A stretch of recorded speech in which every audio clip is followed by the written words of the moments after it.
A very old tale from the city of Agra. Once upon a time in the city of Agra, there lived a Mirasi, a musician and entertainer, in a poor neighborhood. He had a small hut where he lived alone, with no one else in the world except God.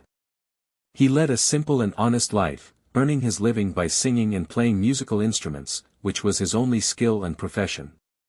If he earned a few coins by performing, he would eat, otherwise, he would go to bed hungry. One day, after roaming the streets of Agra all day performing his art, he did not earn even a single coin. He returned to his hut and slept hungry. The next day, he went out early in the morning to perform again, wandering through the streets of Agra, but once again, he came back empty-handed.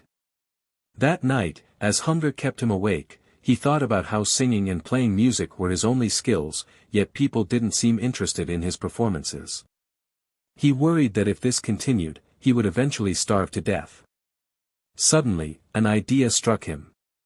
He thought, our emperor is known to be kind-hearted and generous. Why not try my luck at his court tomorrow? Maybe the emperor or one of his courtiers will appreciate my music, and I'll receive some food or money. With this thought, he spent the night planning. The next morning, he picked up his drum and headed toward the emperor's court. By the time he arrived, it was noon, and the emperor was about to dismiss the court. The Mirasi requested the guards to inform the emperor that a musician had come to perform. The emperor, being in a good mood, allowed him to perform.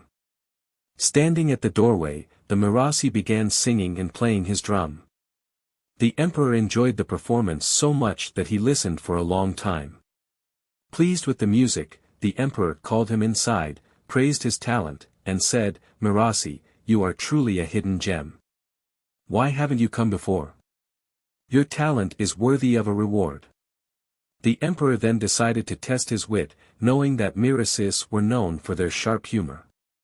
He asked, "I have thick hair on my head, but why don't I have any hair on my palms?" The Mirasi, delighted at the mention of a reward, replied cheerfully, "Your Majesty, you are so generous that you keep giving to others. In doing so, the hair on your palms has worn off."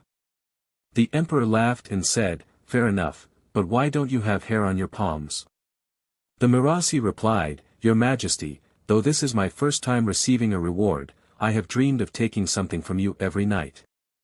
In my dreams, I kept rubbing my hands while accepting gifts, and that's why the hair on my palms is gone."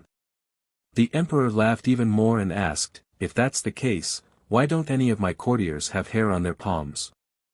The Mirasi replied instantly, "Your Majesty, whenever you give something, they rub their hands with longing and envy, which is why they have no hair left on their palms either."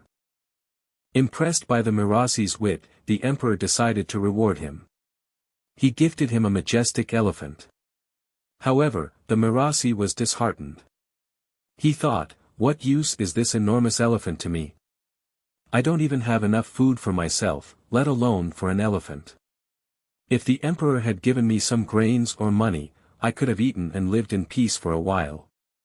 Feeling helpless, he returned home with the elephant. Sitting in his small hut, he thought about how impractical the gift was. He didn't even have a place to tie the elephant, let alone feed it. The Mirasi finally decided to tie a drum around the elephant's neck and let it earn its own living. The next morning, he took the elephant to the market, leaving it to play the drum with its ears.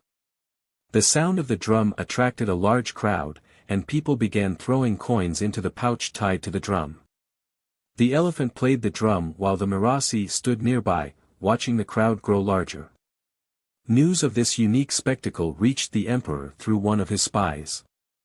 Curious, the emperor summoned the Mirasi and asked why he had tied a drum around the elephant's neck. The Mirasi explained, "Your Majesty, I am deeply grateful for your reward, but I had no means to feed or care for the elephant. I had no choice but to let it earn its own living. My own hunger forced me to use this talent for survival." Hearing the Mirasi's heartfelt words, the emperor realized his mistake. He immediately ordered that the elephant be taken back to the royal stables and provided the Mirasi with food, grains, and enough money to ensure he could live comfortably. This story highlights the Mirasi's cleverness and resilience, as well as the emperor's eventual understanding of the true needs of his people.